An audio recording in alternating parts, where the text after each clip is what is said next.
পরব্রহ্ম শ্রী ঠাকুরের চরণে প্রণাম জানাই। জগৎজননী শ্রী পরমার চরণে আমার কোটি কোটি প্রণাম জানাই। পূজনীয় শ্রী বরদার চরণে আমার কোটি কোটি প্রণাম জানাই। শ্রী শ্রী আচার্য দেবের চরণে আমার কোটি কোটি প্রণাম জানাই। এখানে সকল মা ও বোন ভাইয়েরা সকলকে আমার জয় গুরু। আজকে আমাকে দিদা বললো যে আজকে আলোচনাটা তুই কর।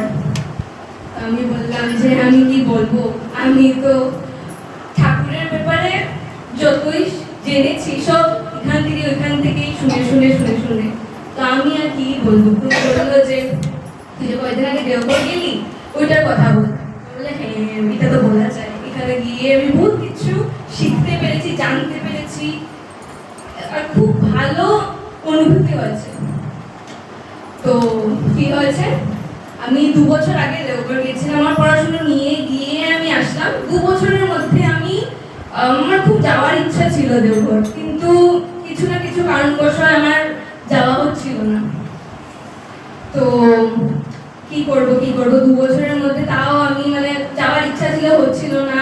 তো আমি আশেপাশে আমার দমদম মন্দির আছে, আমি পানিহাটি মন্দিরে গেছি, খুব সুন্দর, খুব ভালো লেগেছে, তাও একটা ইচ্ছা। তো বলে না ঠাকুর যে ইচ্ছা থাকলেই সব হয়, তো আমার ইচ্ছা ছিল। তো এবার কি হলো, এবার মানে প্ল্যান ছিল না আমাদের যাওয়া হবে বলে। মা বাবা এসে আমার কলেজ শেষ হলো, আমার এরকম 1 মাসের ব্রেক আছে, তো আমি তো বহুত টাইম থেকে মা বাবা বলে রাখছি যাবো দেওঘর যাবো। তো এবারও হচ্ছিল না, তাও মানে মনে ছিল, তাও আছে ঠিক আছে আসলো। টুকটাক কাজ ছিল, আমাকে নিয়ে আসলো ওরা কলেজ থেকে। হঠাৎ করে বাবা দেখলো যে 2 দিন সময় আছে, মনে 2 দিন।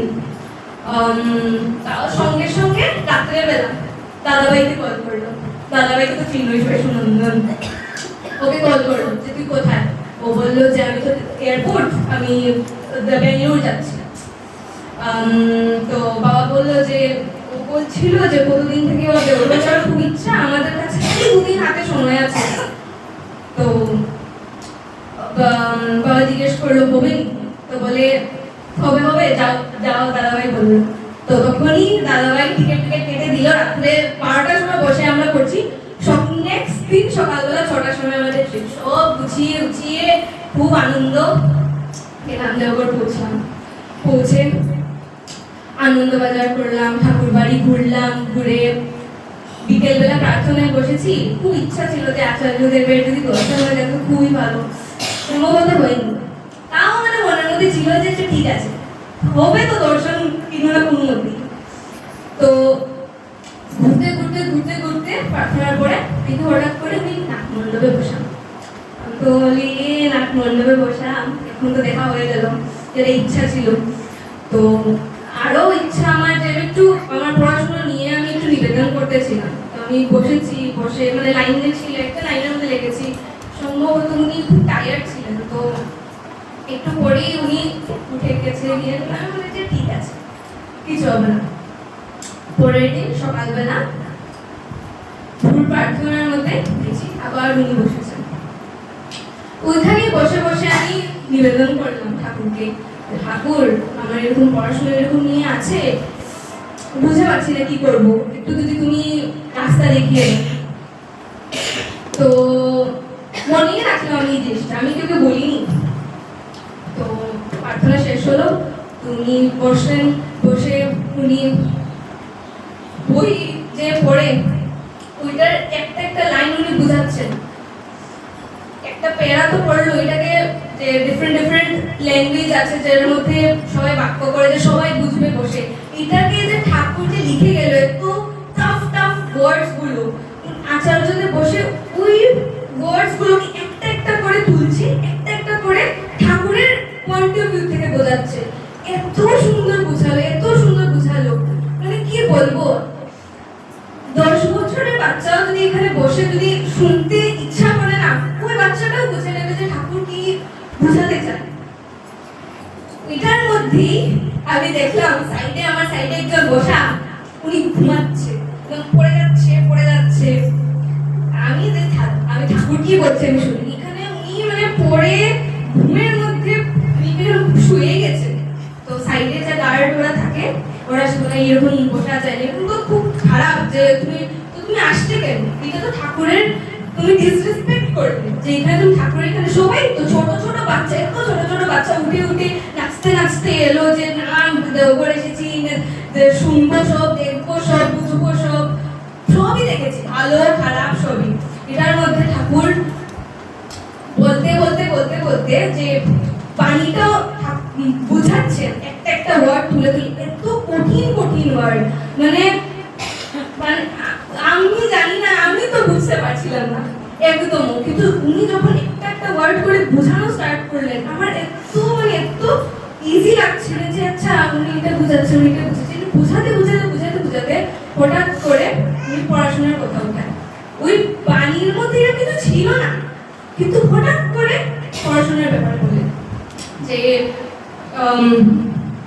পড়াশুনো, যে তুমি কেউ সাথে তোমার দেখলে চলবে না, যে ও একটু ভালো করে নিচ্ছে, ও ওই দিকে যাচ্ছে, গিয়ে তো তোমার ওই দিকেই যেতে হবে, তোমার ওইটাই করতে হবে, তুমি তোমার সামর্থ্য তুমি যতটুকু করতে পারো তুমি অতটুকু করবে, ঠাকুরের উপরে ভরসা রাখো আর নিজের উপরে, আর বাকি সব নিজের থেকেই হয়ে যাবে। তো এরকম উনি বোঝানো স্টার্ট করলেন।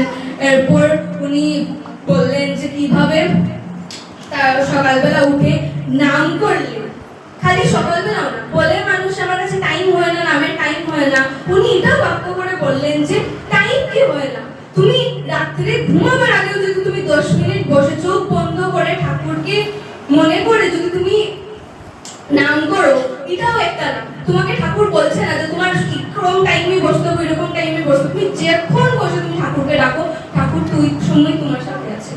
এরকম করে বললো মন স্থির রেখে পড়তে হয়, কিভাবে কিরকম চলতে হয়, খালি জাস্ট পড়াশোনাও না, কিভাবে মানুষ হতে হয়, সব বুঝালেন উনি। এত ভালো লাগছিল।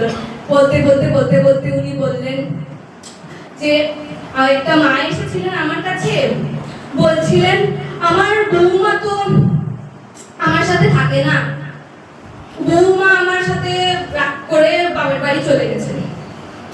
উনি বললেন যে বৌমা গেছে গিয়ে তুমি আগে নিজের মধ্যে দেখো যে তোমার কি আছে, তোমার ছেলে নেশা করে এত বাজেভাবে পড়ে থাকে, তারপরে তুমি এত ভালো ঘরের মেয়েকে তুমি নিয়ে এসেছো, ওকে বলছো তো ও রাঁধে না, ওইটা করে না, তুমি আগে তো তোমার ছেলের দিকে দেখবে, অন্য মেয়ের উপরে তো তুমি পড়ে যাবে, অন্য মেয়ে এসেছে তোমাকে খাওয়ানোর জন্য, এরকম তো না, তোমার ছেলে ভালো না। এরকম বলে উঠলো পাজিমা। আমি তো বলি এইসব কি বলছেন উনি, তো পাজিমা উনি নিজের ছেলেকে দেখে না, তোমার যদি ছেলে এতই এরকম নেশা উষা করে পড়ে থাকে, তো তুমি আগে রেসপন্সিবল ওকে দেখার জন্য, কেন অন্য মেয়ের অন্য ঘরে ভালো মেয়ে তোমার ছেলের এসে সবটা নেবে, তুমি যদি তোমার ছেলেকে মানুষ করে উঠাতে পারোনি, এটা তোমার দোষ, কোনো অন্য ঘরের মেয়ের দোষ না। কিরকম উনি মানে বুঝাচ্ছেন, আর অন্য ঘরের মেয়ে এসেছে খালি তোমাকে খাওয়ানোর জন্য, তোমাদের রান্না করে এরকম করার জন্য, এত সুন্দর কথা, যে মানে একটা মার জন্য এটা কতটুকু ওইটা, যে একটা মেয়ে হয় যে না আমাদের খালি ঘরের কাজকর্ম বা মানে শ্বশুর শাশুড়িকে দেখা এরকমই না, আমাদের আরো বহুত কিছু আছে। এটার পরে উনি বলে গেলেন এত সুন্দর সুন্দর কথা, এত সুন্দর সুন্দর কথা, আমি কি বলবো, আমার কাছে খুব কম সময় ছিল, কিন্তু এই কম সময়ের মধ্যে আমি এত কিছু শিখতে পারলাম, মানে কি বলবো, আমি বলে বোঝাতে পারছি না। সবাই ঠাকুরের কাছে যায়, বলে না আমি ঠাকুরকে গিয়ে নিবেদন করবো, আমি চাই না আমি অন্য কেউ থেকে বলবো, কিন্তু আমি নিবেদন করতে পারিনি ঠাকুরকে নিজের থেকে, তাও আমি ওইখানে বসে আছি, তাও ঠাকুর আমার মনের কথা শুনে নিজের থেকে ঠাকুর বলেন, এর চেয়ে ভালো, এর চেয়ে আর কি হতে পারে। তো সব হলো আমি বসে এত সময় যে শুনলাম, আমার তো লাগছে না যে যারা এসেছে ওদের এরকম কোনো প্রবলেম যে ঠাকুর নিয়ে এসে তারা বলতে পারেনি, এটা বোধহয় ঠাকুর বললেন এটা হতেই পারে, এরকম উনি বুঝে এত সময় উনি বসে উনি সবাইকে হাসি মুখ নিয়ে সবাইকে বলছেন, মানে উনি সত্যিই উনি।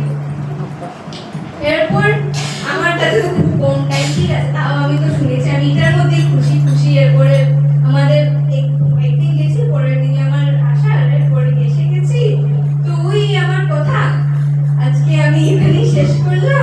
ভুল ত্রুটি হলে আমাকে মাফ করবেন।